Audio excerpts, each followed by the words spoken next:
अब हम आते हैं नेक्स्ट में जमशेदपुर औद्योगिक इस्पात केंद्र, यानी हम जमशेदपुर के बारे में डिटेल से इसका एनालिसिस करेंगे।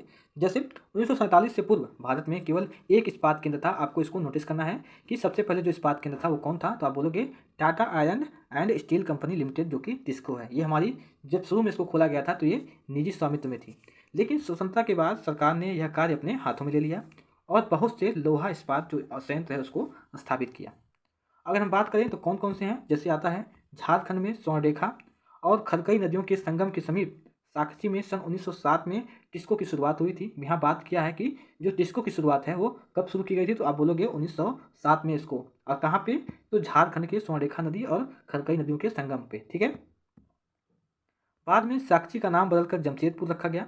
भौगोलिक रूप से जमशेदपुर देश में लोहा इस्पात केंद्र के रूप में सर्वाधिक सुविधाजनक स्थान है, ठीक है। यहाँ पे आपको इसका मैपिंग भी दिखा देते हैं। जैसे यहाँ पे दिया है टाटा औद्योगिक इस्पात केंद्र, ठीक है, यहाँ पे स्थित है। यहाँ पे आपको दिख रहा है ये हमारा स्वर्णरेखा नदी है, यहाँ पे खरकई नदी है। आप दिख रहे होंगे कि इसके चारों तरफ यहाँ पे नदी यहाँ पे है। इससे क्या हो, यहाँ पे जल जो है वो आसानी से मिल जाता है।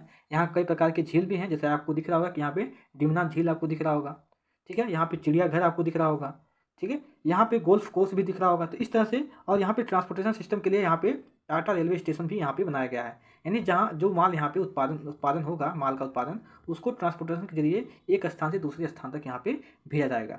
तो यहाँ पे वो सारे जो फैक्टर हैं वो मौजूद हैं यहाँ पे, सॉरी। कौन कौन से, पानी की व्यवस्था भी चारों ओर है, ठीक है, पानी की व्यवस्था आसानी से मिल जा रही है।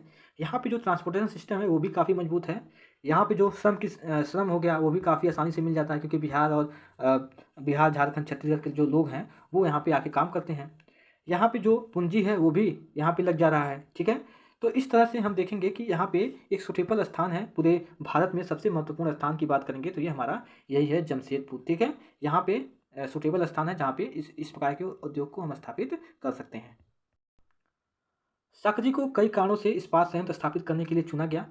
यह स्थान बंगाल नागपुर रेलवे स्टेशन पर काली माटी स्टेशन से मात्र 32 किलोमीटर की दूरी पर था। यह स्थान लौह अयस्क, कोयला और मैग्नीज निक्षेपों के साथ साथ कोलकाता के भी निकट था, जहां विशाल बाजार उपलब्ध था। हमने बात किया कि सारी चीज़ें उपलब्ध रहती हैं वहीं पे। हमने ऊपर इसके पार्ट 1 में डिस्कस किया हुआ है कि जो औद्योगिक केंद्र हैं वो किन किन फैक्टरों को देखते हुए खोलती हैं, उनके पास क्या क्या चीज़ें होनी चाहिए, हमने उसमें डिटेल से बताया हुआ है। तो उसमें एक फैक्टर ये भी है कि बाजार उपलब्ध होना चाहिए। टिस्को को झरिया कोयला क्षेत्र से कोयला और उड़ीसा तथा मध्य प्रदेश से छत्तीसगढ़ से लोहा अयस्क और चूना पत्थर, डोलोमाइट और मैंगनीज यहाँ से प्राप्त होता है। खरकई और स्वर्णरेखा नदियों से पर्याप्त जल यहाँ पे आपूर्ति की जाती है। सरकारी प्रोत्साहन से पर्याप्त पूंजी भी उपलब्ध हो जाती है यहाँ पे। तो इसलिए जमशेदपुर में टिस्को की स्थापना के बाद कई अन्य औद्योगिक केंद्र स्थापित या संयंत्र स्थापित किए गए। इनमें से रसायन इंजन के पुर्जे, कृषि उपकरण, मशीन की चादरें, ठीक है, मशीन और टीन की चादरें, केबल और तार का भी यहाँ पे उत्पादन किया जाने लगा, ठीक है। भारत में लोहा इस्पात उद्योग के विकास में त्वरित औद्योगिक विकास आरंभ हुआ। भारतीय उद्योग के लगभग सभी क्षेत्र में अधिकांश अपने आधारभूत अवसंरचना के लिए लोहा इस्पात उद्योग पर निर्भर हैं। भारतीय लोहा इस्पात उद्योग में बृहद समकालिक इस्पात संयंत्र के साथ साथ लघु इस्पात भी यहाँ पे सम्मिलित है। इसमें अगर हम बात करें तो द्वितीयक उत्पादक, रोलिंग मिल और सहायक उद्योग भी यहाँ पे शामिल है। अब हम जानते हैं कि विश्व स्तर पर सबसे महत्वपूर्ण इस्पात कौन सा है। तो इसमें हम बात करेंगे कि पिट्सबर्ग जो है, जो कि यह अमेरिका में है, ठीक है। तो यह यूएसए का एक महत्वपूर्ण इस्पात नगर है। पिट्सबर्ग के इस्पात उद्योग को हम स्थानीय सुविधा उपलब्ध यहाँ पे स्थित है, ठीक है। यानी जो पिट्सबर्ग के इस्पात उद्योग हैं उनको स्थानीय सुविधाएं उपलब्ध हैं, जैसे कि कच्चा माल कोयले से मिलना, ठीक है। उसके बाद से जबकि जो लौह अयस्क है वो मिनेसोटा के लोहे के खानों से यहाँ पे मिलते हैं, जो पिट्सबर्ग से लगभग 1500 किलोमीटर दूर स्थित है। इन खानों और पिट्सबर्ग के बीच नौ परिवहन का सर्वोत्तम मार्ग ग्रेट लेक्स जलमार्ग यहाँ पे स्थित है, जो कि उसके माध्यम से जाता है। यह अयस्क के नौ परिवहन हेतु सस्ता मार्ग है। ग्रेट लेक्स से पिट्सबर्ग क्षेत्र तक लौह अयस्क रेलगाड़ियों से भी ले जाया जाता है, ठीक है।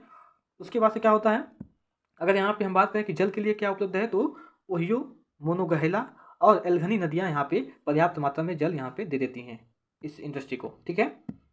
आज पिट्सबर्ग में बहुत कम बड़ी इस्पात मिलें हैं। ये मिल पिट्सबर्ग के ऊपर मोनोगहेला और एल्गनी नदियों की घाटी में और पिट्सबर्ग के नीचे ओहियो नदी के सहारे यहाँ पे स्थित है। परिष्कृत इस्पात स्थल और जल दोनों मार्गों द्वारा बाजार में भेजा जाता है। यानी जो दोनों मार्ग हैं नदियों के, उनके माध्यम से इनकी बाजार में भी पहुंच की जाती है।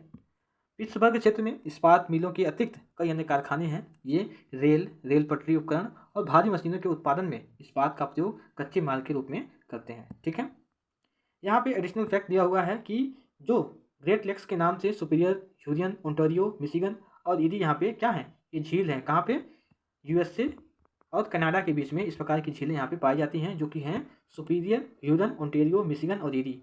ये हमारे झीलें यहाँ पे मिलती हैं। ठीक है, यहाँ पे बात किया है कि पांचों झीलों में सुपीरियर झील जो है वो सबसे बड़ी झील है और अन्य की तुलना में यहाँ पे उच्च प्रवाह भी स्थित है। ठीक है, आपको ये फैक्ट जो है इसको ध्यान रखना है। ठीक है, अब हम आते हैं नेक्स्ट में अपने सूती वस्त्र उद्योग की तरफ।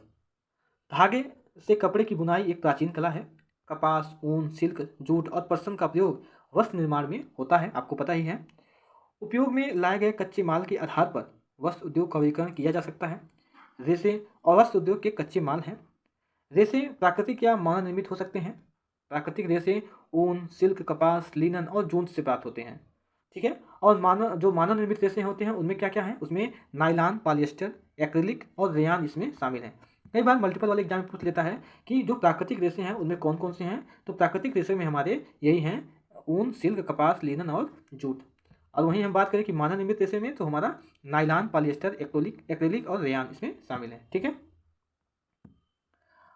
सूती वस्त्र उद्योग विश्व के प्राचीनतम उद्योगों में से एक है। 18वीं सदी की औद्योगिक क्रांति तक सूती वस्त्र हस्तकताई तकनीकों एवं हथकरघा से यहाँ पे बनाया जाता है। 18वीं सदी में पावरलूम ने पहले ब्रिटेन में और बाद में विश्व के अनेक दूसरे भागों में सूती वस्त्र उद्योग के विकास को आगे बढ़ाया। ठीक है, इसको क्या रखना है ध्यान में कि जो पावरलूम है, ठीक है, पावरलूम को आपको ध्यान रखना है कि यही सबसे पहले यहाँ पे इस वस्त्र उद्योग को आगे बढ़ाया था। अगर हम बात करें कि आज जो है महत्वपूर्ण उत्पादक देश कौन कौन से हैं, तो आप बोलोगे कि भारत, चीन, जापान और संयुक्त राज्य अमेरिका सूती वस्त्र के महत्वपूर्ण उत्पादक हैं। भारत में अत्युत्तम गुणवत्ता के सूती वस्त्र उत्पादन करने की गौरवपूर्ण परंपरा रही है। ब्रिटिश शासन से पूर्व हाथ से कते और हाथ से बुने हुए वस्त्रों का एक विस्तृत बाजार यहाँ पे, भारतीय बाजार यहाँ पे मौजूद था। यहाँ पे नेक्स्ट में आता है कि ढाका का मलमल, मछलीपट्टनम की छींट, कालीकट के केलिको। ठीक है, ये हमारे फेमस हैं।